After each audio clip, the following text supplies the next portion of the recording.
Bahaye ikaze mukurikirana ibiganiro byacu bya buri munsi aho tuvumbura amateka y'imikino itandukanye ndetse ikundwa n'abatari bake ku isi. Njye ubagezaho ikiganiro nitwa Shema. Uyu munsi tugiye kurebera hamwe ukuntu umukino wa basketball wavutse, uwawushinze ndetse n'impamvu byari ngombwa ngo awushinge.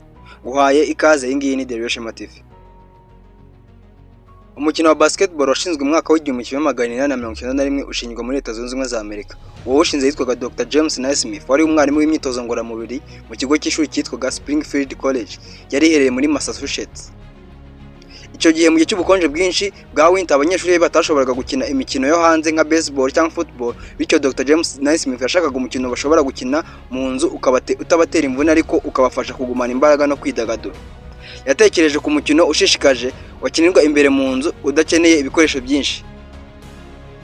Mu cyuma cy'imyitozo yafashe inkangara ebyiri zajyagamo imyembe zizwi nka pitch baskets, azimanika ku nkuta hanyuma akiraho amategeko 13 y'ibanze.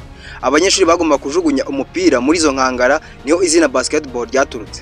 Aya mategeko yari ayangaya. Itegeko rya mbere ryari uko umupira washobora guterwa n'intoki zombi cyangwa ukuboko kumwe. Irya kabiri kaba ko umupira ushobora guterwa ukoresheje ukuboko ariko ntugomba gukubitwa ukoresheje urutugu cyangwa ikindi gice cyose cy'umubiri. Irya gatatu rikaba ko umukinnyi ntashobora gutwara umupira yiruka, agomba kuwohereza cyangwa kuwutera mbere yo gutambuka. Irya kane rikaba ko umupira ugomba gufatirwa hagati y'intoki, si byemeye kuwufata no kuwugundira ukoresheje amaboko. Irya gatanu ryavuga ko ntabwo byemeye gusunika cyangwa se gukubita cyangwa kugusha undi mukinnyi, iyo bibaye gutyo aba ari ikosa. Irya gatandatu ryavuga ko iyo umukinnyi yakoze ikosa rya kabiri agakora irindi mu byo bwo kurwana, asorwa mu mukino akaba ari hanze gatoya. Irya kane ryavuga ko gukubita umupira n'ukuboko kwawe ari ikosa. Irya munani ryavuga ko iyo umwe mu bakinnyi yakoze ikosa, umusifuzi agomba guhagarika umukino kugeza umupira ugaruwe. Irya cyenda ryavuga ko iyo umupira uvuye mu kibuga, uwawukoze nyuma yemezwa n'umusifuzi hanyuma umupira ukagarurwa mu kibuga.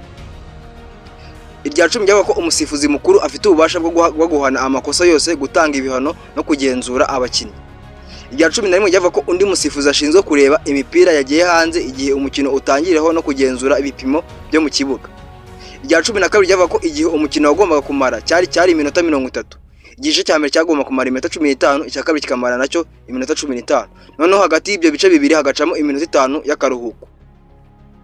Irya 13 ryavuga ko gutsinda igitego bibaho iyo umupira winjiye neza muri basket. Ikindi wamenye nuko muri iki gihe basket zari inkangara zijyamo imyembe, kandi umupira wajyagamo wagumagamo kubigasaba ko umuntu awukuramo. Nubwo uyu mukino watangiye nk'ikiruhuko cy'abanyeshuri, waje gukundwa cyane mu myaka mike, watangiye gukinwa mu mashuri menshi no mu bikorwa bya siporo ku rwego rw'igihugu.